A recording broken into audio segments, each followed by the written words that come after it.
Hello नमस्कार दोस्तों, एक बार फिर स्वागत है आपका अपने यूट्यूब चैनल राठौर के एजुकेशन पर। कैसे हैं आप लोग? आशा करते हैं अच्छे होंगे, स्वस्थ होंगे और एकदम मस्त होंगे। आज की हम इस वीडियो में पढ़ने वाले हैं मानव का श्वसन तंत्र, यानी कि जो मानव का श्वसन तंत्र होता है उसमें जो बॉडी के कौन कौन से पार्ट्स उसमें पार्टिसिपेट करते हैं, यानी कि बॉडी के कौन कौन से अंग जो होते हैं वह श्वसन में हमारी सहायता करते हैं। ठीक है, उससे पहले मैं आपको बता दूं कि श्वसन क्या होता है। दरअसल जब हम यानी कि ग्लूकोज का ऑक्सीडेशन करते हैं, यानी कि ग्लूकोज को जो दहन होता है उससे ऊर्जा जो प्राप्त होती है उसे ही हम श्वसन कहते हैं। दरअसल श्वसन और सांस लेना अलग अलग बात है। श्वसन एक रासायनिक प्रक्रिया होती है और जबकि सांस लेना एक आंतरिक प्रक्रिया होती है, यांत्रिक प्रक्रिया होती है। ठीक है, यानी कि श्वसन एक रासायनिक प्रक्रिया है और वहीं सांस लेना एक यांत्रिक प्रक्रिया है। ठीक है, तो हम इस प्रकार कह सकते हैं कि श्वसन की परिभाषा को अगर हम परिभाषित करें तो इस प्रकार हम कह सकते हैं कि ग्लूकोज का ऑक्सीडेशन करके, यानी कि ग्लूकोज का दहन करके उससे जो ऊर्जा प्राप्त होती है, उससे जो एनर्जी प्राप्त होती है वही हमारी श्वसन कहलाती है। ठीक है, अब देख लीजिए जो मानव का जो श्वसन होता है, यानी कि मानव जो सांस लेता है उसमें जो है बॉडी के कौन कौन पार्ट्स जो है पार्टिसिपेट करते हैं या भाग लेते हैं। ठीक है, इसमें जो है नासाद्वार होता है। ठीक है, नासाद्वार होता है, यहाँ पर आपको देखने को मिल जाएगा नासाद्वार। उसके बाद नासाग्रसनी, कंठ, वायुनली और श्वसनी, फेफड़ा, डायाफ्राम, ये जो होते हैं मानव श्वसन में पार्टिसिपेट करते हैं ये अंग। ठीक है, लेकिन अगर हम बात करें फेफड़ा, तो फेफड़ा जो होता है मेन पार्ट ऑफ रेस्पिरेशन, यानी कि श्वसन में सबसे मुख्य अंग कौन सा माना जाता है? फेफड़ा माना जाता है। ठीक है, इसे हम फिगर के माध्यम से भी देखने वाले हैं।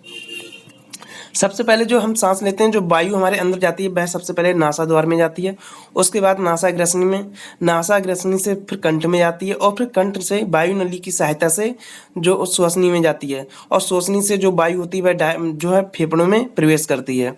इस प्रकार जो है हम जो है यानी कि जो सांस लेते हैं इस प्रकार वायु हमारे अंदर प्रवेश करती है। ठीक है, चलिए हम फिगर के माध्यम से यहाँ देख लेते हैं। देखिए यहाँ पर जो है एक फिगर बना हुआ है, मानव श्वसन तंत्र यानी कि फेफड़े। ठीक है, फेफड़ा का जो है यहाँ पर फिगर बना हुआ है। यहाँ पर देख लीजिए ऊपर एक कंठ है। ठीक है, इस प्रकार का ये कंठ है और यहाँ पर ये वायु नली है जिसकी लंबाई लगभग 7 से 8 सेंटीमीटर होती है और वायु नली नीचे जाकर दो भागों में पार्टिसिपेट यानी कि बट जाती है, यानी कि इसका दो भागों में पार्टीशन हो जाता है, विभाजन हो जाता है, ग्रसनी। ठीक है, इन्हें हम क्या कहते हैं? ग्रसनी कहते हैं। उसके बाद में ये ग्रसनी जो है फेफड़ों द्वारा जुड़ी होती है। ठीक है, और फेफड़े जो होते हैं मानव शरीर में दो पार्ट में बटे होते हैं, दायां फेफड़ा और बायां फेफड़ा। ठीक है, दायां फेफड़ा और बायां फेफड़ा। ठीक है, तो यहाँ पर जो दायां फेफड़ा होता है मनुष्य का वह कितने खंडों में विभाजित होता है? वह 3 खंडों में विभाजित होता है और जो बायां फेफड़ा होता है वह 2 पार्ट यानी कि खंडों में विभाजित होता है। ठीक है, देखिए यहाँ पर सबसे पहले जो है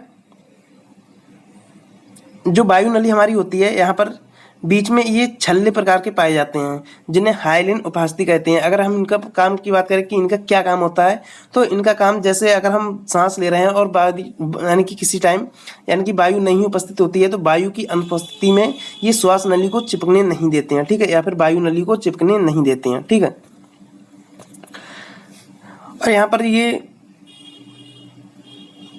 फेफड़ों में ये द्रव भरा होता है जिसे सुरक्षात्मक आवरण कहते हैं।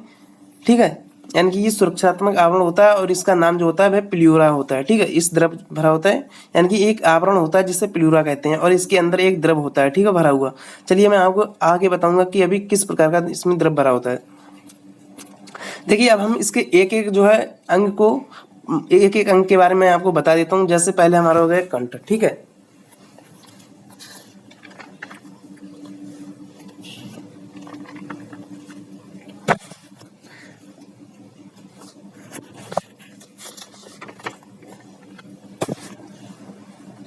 देखिए अगर हम बात करें कंठ की, तो कंठ एक प्रकार का श्वसन अंग होता है जिसमें क्या होता है, अगर जिसमें जब हम सांस लेते हैं तो इसमें वायु की टक्कर होती है।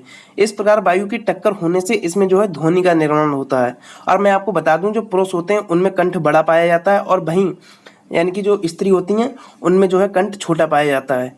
अगर हम बात करें यानी कि जो पुरुष में जो कंठ बड़ा होता है उसके कारण जो यानी कि पुरुषों की आवाज़ होती है वह मोटी होती है, और जो महिलाएं होती हैं उनमें कंठ छोटा होता है, इसी कारण जो महिलाओं की आवाज़ होती है वह महीन होती है। ठीक है, अगर हम बात करें कि पुरुषों में जो कंठ होता है वह बड़ा क्यों पाया जाता है, क्योंकि जो नर हार्मोन होता है उसके कारण पुरुषों में कंठ बड़ा होता है। ठीक, नीचे हमारा दिया हुआ है कंठ नली। ठीक है, नीचे हमारा क्या दिया हुआ है, सर नीचे हमारा वायु नली।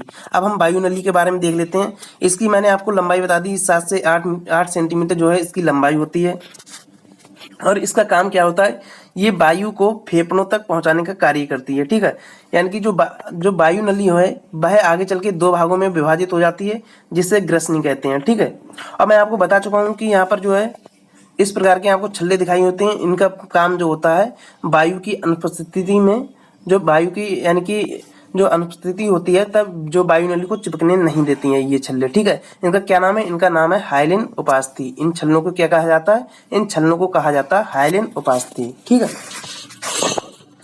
उसके बाद हम फेफड़ों के बारे में बात कर लेते हैं। जैसा कि मैं आपको बता चुका हूँ कि जो हमारे फेफड़े होते हैं ये मेन पार्ट्स ऑफ रेस्पिरेशन होते हैं, यानी कि श्वसन में सबसे मुख्य भूमिका अगर किसी की होती है तब वह हमारे फेफड़ों की होती है। ठीक है, जो कि टोटल 5 खंडों में होता है, और जो लेफ्ट यानी कि राइट जो लंग्स होता है, राइट वाला यानी कि दाया फेफड़ा, ये 3 खंडों में विभाजित होता है, और बायां फेफड़ा 2 खंडों में विभाजित होता है। ठीक है, फेफड़ों के चारों ओर सुरक्षा आवरण पाया जाता है जिसे प्लूरा कहते हैं। ठीक है, और इसमें भी 2 यानी कि 2 आवरण होते हैं, एक बाह्य आवरण और एक अंत आवरण। ठीक है, जो बाह्य आवरण होता है उसे पैरिएटल प्लूरा कहते हैं, और जो अंत आवरण होता है उसे विसरल प्लूरा कहते हैं। ठीक है,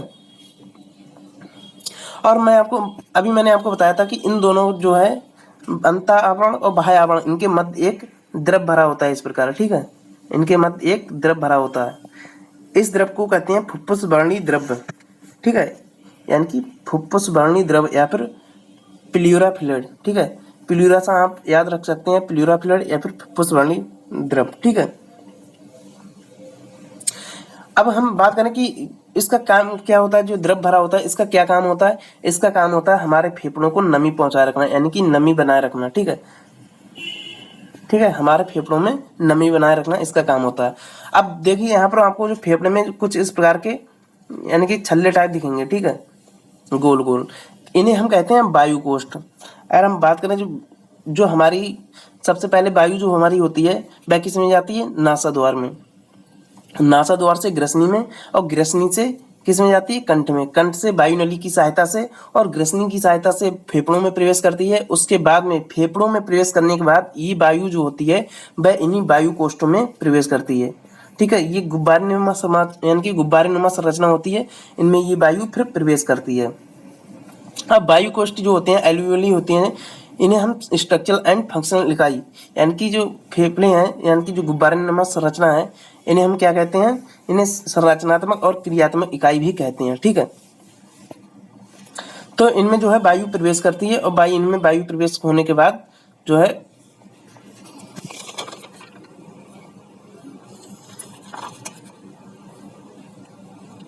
ठीक है, वायु कोष्ठों में जो है वायु प्रवेश करती है, और वायु कोष्ठों से जब वायु प्रवेश करने के बाद ये वायु कहाँ जाती है, यानी कि शुद्ध होने के बाद ये ब्लड में प्रवेश करती है। ठीक है, तो इस प्रकार जो है हमारी जो यानी कि श्वसन तंत्र होता है। अगर यहाँ पर एक नीचे आपको एक और पार्ट मिलेगा जिसे डायाफ्राम कहते हैं। ठीक है, अब डायाफ्राम का क्या कार्य होता है, डायाफ्राम जब हम यानी कि वायु को ग्रहण करते हैं तो ये कैसा, ये समतल हो जाता है। ठीक है, यानी कि जब हम वायु को ग्रहण करते हैं तो डायाफ्राम समतल यानी कि बिल्कुल ऐसा हो जाता है, लेकिन जब हम वायु को छोड़ते हैं तो ये सिकुड़ जाता है, कुछ ऊपर उठ जाता है इस प्रकार का। ठीक है, तो इस प्रकार जो हमने श्वसन तंत्र के बारे में देख लिया। चलिए फिर वीडियो एंड करते हैं। कैसी लगी वीडियो आपको कमेंट में जरूर बताइए, और वीडियो को लाइक कर लीजिए, और ऐसे ही वीडियो को पाने के लिए हमारे चैनल को सब्सक्राइब कर लीजिए। Thank you.